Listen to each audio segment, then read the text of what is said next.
മരണത്തിൻ വിധിവാചകം യൂദയായിൽ നിന്നുയർന്നു.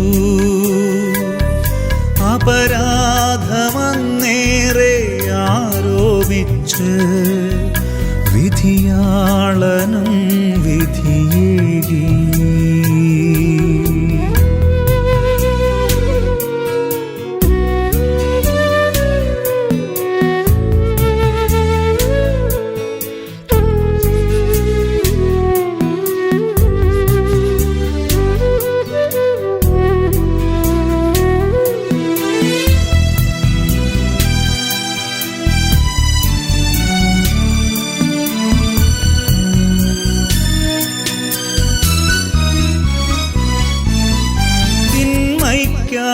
ധരം തുറന്നു നീ കുഞ്ഞേ, വഞ്ചനയോ നാവിൽ ജനിച്ചു.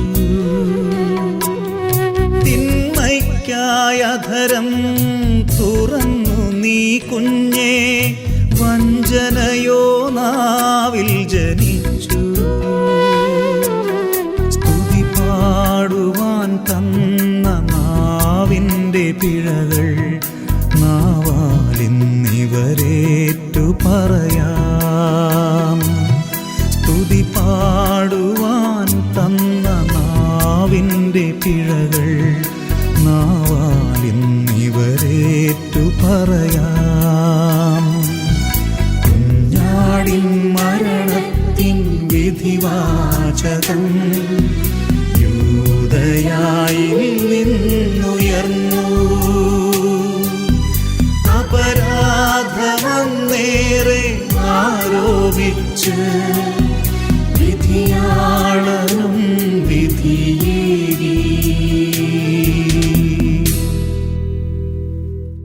ഒന്നാം സ്ഥലം. ഈശോനാഥൻ മരണത്തിന് വിധിക്കപ്പെടുന്നു. വിശുദ്ധ കുരിശിനാൽ ലോകത്തെ രക്ഷിച്ച ഈശോനാഥ, ഞങ്ങൾ അങ്ങയെ താഴ്വണങ്ങുന്നു. റോമൻ ഗവർണറായ പീലാത്തോസ് ഗബാത്ത എന്ന് വിളിക്കപ്പെടുന്ന ന്യായാസനത്തിങ്കൽ ഉപവിഷ്ടനാകുന്നു. ഒരു കുറ്റവാളിയെ എന്നതുപോലെ പടയാളികൾ യേശുവിനെ ബന്ധിച്ച് പീലാത്തോസിന്റെ മുൻപിൽ കൊണ്ടുവന്ന് നിർത്തുന്നു. അവിടുത്തെ ഒന്ന് നോക്കുവാൻ പോലും ആർക്കു കഴിയും?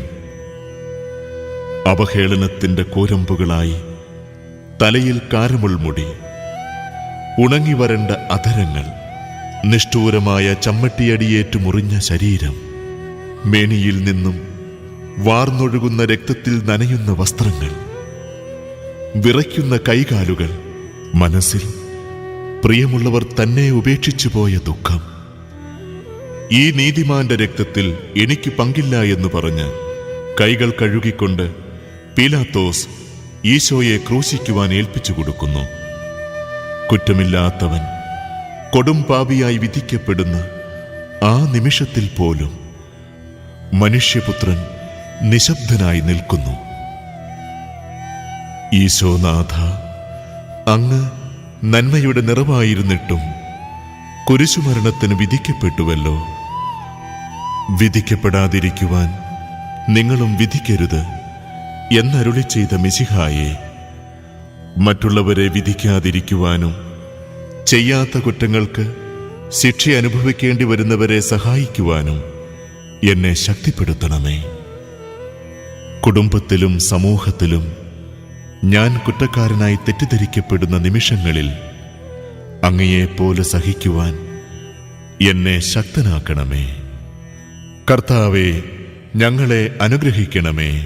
ദൈവമാതാവേ, അങ്ങേ തിരുകുമാരന്റെ മുറിപ്പാടുകൾ എന്റെ ഹൃദയത്തിൽ മുദ്രിതമാക്കണമേ.